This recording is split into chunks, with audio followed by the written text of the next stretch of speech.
ഓം അഗത്തീശ്വരായ നമഃ. എല്ലാവർക്കും വണക്കം. ഞാൻ വിനയൻ ഗുരുക്കൾ. മുന്നത്തെ വീഡിയോകളിൽ നമ്മൾ ഒരു ഭാവം കാണുമ്പോൾ തന്നെ ഗ്രഹത്തെ അതിനോട് ഇണച്ച് ഒറ്റയടിക്ക് ബലം പറയുന്ന കാര്യങ്ങളാണ് പഠിച്ചുകൊണ്ടിരിക്കുന്നത്.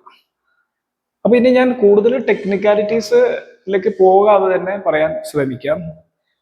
ഇപ്പൊ ആദ്യമായിട്ടാണ് ഈ വീഡിയോ കാണുന്നതെങ്കിൽ ഇതിന് മുന്നത്തെ ഉള്ള 4-5 വീഡിയോ കണ്ടിന്യൂസ് ആയി കണ്ടുവന്നാൽ നിങ്ങൾക്ക് കാര്യങ്ങൾ ക്ലിയർ ആയിട്ട് മനസ്സിലാവും. ഇവിടെ ഞാൻ തമിഴ് അസ്ട്രോളജിയും മലയാളം അസ്ട്രോളജിയും കൂടി കൂട്ടി മിക്സ് ചെയ്തിട്ടാണ് ചില ഫലങ്ങൾ പറയുന്നത്. ഒരു ഭാവത്തില് ബുധൻ നിന്നാൽ എന്താണെന്നുള്ളത് നമുക്ക് നോക്കാം. ഇവിടെ ഹോരാശാസ്ത്രത്തില് പല പ്രമാണങ്ങൾ പറഞ്ഞിട്ടുണ്ട്. നമ്മൾ ഇപ്പൊ നോക്കിയ പ്രമാണം കാലാത്മാ ദിനകൃത് മനത്തുഹിനവോ സത്വം കുജോ വചോ എന്നുള്ള പ്രമാണമാണ്. അടുത്ത ആ പ്രമാണത്തിൽ തന്നെ അടുത്ത വരി പറയുന്നു, രാജാനൗരവിശീതകുക്ഷിതിസുതൗ നേതാ കുമാരൗ സൂര്യർദാനവ പൂജിതശ്ച സജീവ പ്രശ്യ സഹസ്രാംശുജ. അപ്പൊ ബുധൻ എന്ന് പറയുന്ന കുമാരനാണ്.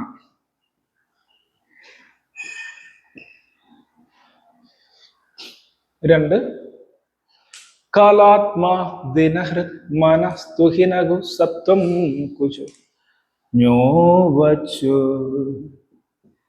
ഞോ എന്ന് പറഞ്ഞാൽ ബുധൻ, ജ്ഞാനം എന്നുള്ള അർത്ഥമുണ്ട്. ജ്ഞാന കാരകനാണ് ബുധൻ. ഞോ വജസ്സാണ്.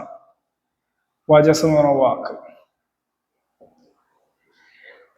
നിങ്ങളുടെ ജാതകത്തില് എത്രാം ഭാവത്തിൽ ബുധൻ ഇരിക്കുന്നുവോ, 4 ബുധൻ ഇരുന്ന് കഴിഞ്ഞാൽ നിങ്ങൾക്ക് വ്യക്തമായിട്ട് ഉള്ള ഒരു കാഴ്ചപ്പാട് ആ ഭാവത്തിനോട് ഉണ്ടാകും. അപ്പൊ നിങ്ങൾ എല്ലാ ഗ്രഹങ്ങളിലും കാഴ്ചപ്പാടുണ്ടാവുന്നു. ഈ കാഴ്ചപ്പാട് എങ്ങനെ ഇരിക്കും എന്ന് പറഞ്ഞാൽ നിങ്ങൾക്ക് ഒത്തിരി കാര്യങ്ങൾ അതിനെപ്പറ്റി പറയാനുണ്ടാകും വാക്കുകൾ കൊണ്ട് എന്നുള്ളത് മാത്രമല്ല, ഈ കാര്യത്തെക്കുറിച്ച് ആരെങ്കിലും നിങ്ങളോട് സംസാരിക്കുകയാണെങ്കിൽ നിങ്ങൾ തർക്കിച്ച് സംസാരിക്കുകയും അവരെടുക്കുക അതിനോട് ഡെപ്ത് ആയിട്ട് അതെന്തുകൊണ്ട് അങ്ങനെ എന്നൊക്കെയുള്ള പ്രൂഫ് ആവശ്യപ്പെടുകയും ചെയ്യും എന്നുള്ളത്. അത് സംസാരത്തിന്റെ കാര്യത്തിൽ. ഇനി ഞാൻ പറയാനുള്ളത് അതല്ല. ബുധനിരിക്കുന്ന ഭാവം നിങ്ങൾ വളരെ സില്ലി ആയിട്ടായിരിക്കും എടുക്കുക. ബുധനിരിക്കുന്ന ഭാവം നിങ്ങൾ സീരിയസ് ആയിട്ട് എടുക്കില്ല, സില്ലി ആയിട്ടായിരിക്കും എടുക്കുക എന്ന്. അതെങ്ങനെയെന്ന് പറഞ്ഞാൽ, സൂര്യൻ ഇരിക്കുന്ന ഭാവം, സൂര്യൻ ഗൗരവമുള്ള ഗ്രഹമായതുകൊണ്ടും രാജാവായതുകൊണ്ടും ഒക്കെ വളരെ ഗൗരവത്തിൽ നിങ്ങൾ എടുക്കും. ആ ഭാവത്തിന്റെ ഫലം നിങ്ങൾ ഗൗരവത്തിൽ എടുക്കും. പക്ഷെ നിങ്ങൾക്കത് കിട്ടണമെങ്കിൽ നിങ്ങൾ തന്നെ കഠിന പ്രയത്നം ചെയ്യേണ്ടതായിട്ട് വരും. ബുധനിരിക്കുന്ന ഭാവത്തിന്റെ ഫലം നിങ്ങൾ വളരെ സില്ലി ആയിട്ടായിരിക്കും എടുക്കുക. അതിലൊരു കുഴപ്പം കൂടിയുണ്ട്. ആ ഭാവത്തിന്റെ ഫലത്തിൽ നിങ്ങൾക്ക് പലപ്പോഴും പണി കിട്ടാനും സാധ്യതയുണ്ട്. സില്ലി ആയിട്ട് എടുക്കുന്നതുകൊണ്ട് എപ്പോഴും സുഹൃത്തുക്കളിൽ നിന്നും നിങ്ങളോട് ഇണങ്ങി പ്രവർത്തിക്കുന്ന ആൾക്കാരിൽ നിന്നും ആ ഭാവത്തിന്റെ ഫലം നശിപ്പിക്കപ്പെടാനും സാധ്യതയുണ്ട്. അതിന് കാരണം ഇത് മാത്രമല്ല. ബുധൻ എന്ന് പറഞ്ഞാൽ റൊമാൻറ്റിക് ആയിട്ടുള്ള ഒരു കാരകനാണ്. കാതലൻ എന്ന് പറയും. പ്രണയത്തിന്റെ കാരകനാണ്. വളരെയധികം സുഹൃത്തുക്കളുമായിട്ട് വളരെ ഡീപ്പായിട്ട് ഇടകി ചേരുന്ന ഒരു പ്രകൃതമുള്ള ഗ്രഹമാണ് ബുധൻ.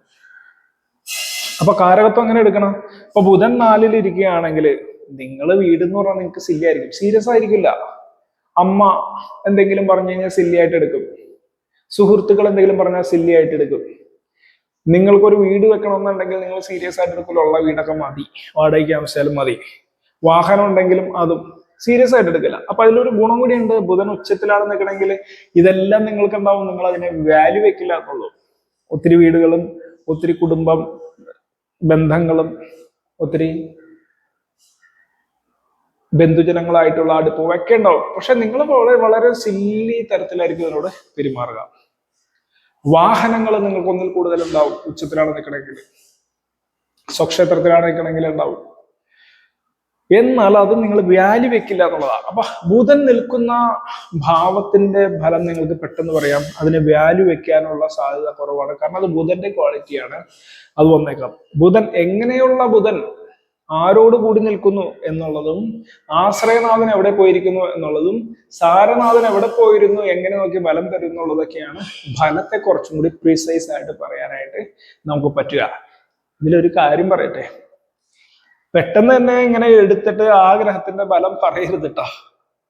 നിങ്ങളെ റൂള് ചെയ്യുന്ന ഗ്രഹം ബുദ്ധിനാഥൻ എന്ന് പറയും. ആ ബുദ്ധിനാഥൻ, അതിനെ പറ്റിയൊക്കെ പഴയ വീഡിയോ നമുക്ക് അറിയാൻ പറ്റും.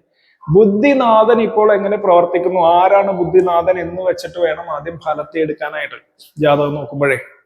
അത്തരത്തില് ബുദ്ധിനാഥനെ എടുത്ത് അന്തർനാഥനെ എടുത്ത് ഫലം പറയുമ്പോഴാണ് പ്രസന്റ് കണ്ടീഷനിലുള്ള ബലം പറയാൻ സാധിക്കുന്നത്. അപ്പോ ബുധൻ നിന്ന ഭാവം ആധാരത്തെ കേൾക്കും, ബുധൻ നിന്ന ഭാവം വളരെ സില്ലി ആയിട്ട് എടുക്കുകയും ചെയ്യും. അപ്പൊ ബുധൻ 7 നിന്ന് കഴിഞ്ഞാൽ നിങ്ങള് വിവാഹ ബന്ധവും നിങ്ങൾക്ക് വളരെ സില്ലി ആയിരിക്കും. അതുകൊണ്ട് തന്നെ മറ്റുള്ള ബന്ധങ്ങൾ വരാനുള്ള സാധ്യതയും വരും. ഇങ്ങനെയൊക്കെ ഉണ്ട്. പിന്നെ ബലം പറയുമ്പോൾ മറ്റു ഗ്രഹങ്ങളുടെ ദൃഷ്ടി വരുന്നത്, മറ്റു ഗ്രഹങ്ങളുടെ പരിവർത്തനം ആയിട്ട് വരുന്നത്, മറ്റു ഗ്രഹങ്ങളുടെ യോഗങ്ങൾ വരുന്നത് ഒക്കെ എടുക്കണം. ഷഡ്ബലം എന്ന് പറഞ്ഞാൽ ആ ഒരു ഗ്രഹത്തിനെ കൊണ്ട് തന്നെയുള്ള ബലം. 2, ആ ഗ്രഹവുമായിട്ട് കണക്ട് ചെയ്തിട്ടുള്ള ഗ്രഹ സാരനാഥന്മാരുടെ കണക്ഷൻ. പിന്നെ മറ്റുള്ള ഗ്രഹങ്ങൾ ഡയറക്റ്റ് നോക്കുന്നതാണ്. ഇത് ഏത് ആദ്യം എടുത്ത് ഏതിന്റെ ബലം ആദ്യം വരുന്നു ഒരു കണക്കുണ്ട്. അതൊക്കെ ഡീപ്പായിട്ട് നിങ്ങൾ ബലം പറയാൻ പോകുന്നുണ്ടെങ്കിലൊക്കെ അസ്ട്രോളജി പഠിക്കുമ്പോഴൊക്കെ ആവശ്യം മതി. അല്ലെങ്കിൽ ഏത് ആൾക്കും ഈ ബലങ്ങൾ, ഒരു രാശിയിൽ നിൽക്കുന്ന ബലമൊക്കെ ഇപ്പൊ എല്ലാവർക്കും ഒക്കെ അറിയാം. ഡീപ്പായിട്ടുള്ള ബലം അറിയണമെങ്കിൽ അസ്ട്രോളജി പഠിക്കുക തന്നെ വേണം. ഓൺലൈനായിട്ടുള്ള ക്ലാസ്സുകളൊക്കെ ആവശ്യമുണ്ടെങ്കിൽ എന്നെ വന്ന് വാട്സാപ്പിൽ നമ്പറിൽ ബന്ധപ്പെടുക. ഇന്നേക്ക് ഇത്രയുള്ള എല്ലാവർക്കും ഒരിക്കൽ കൂടി വണക്കം. ഓം അഗസ്തീശ്വരായ.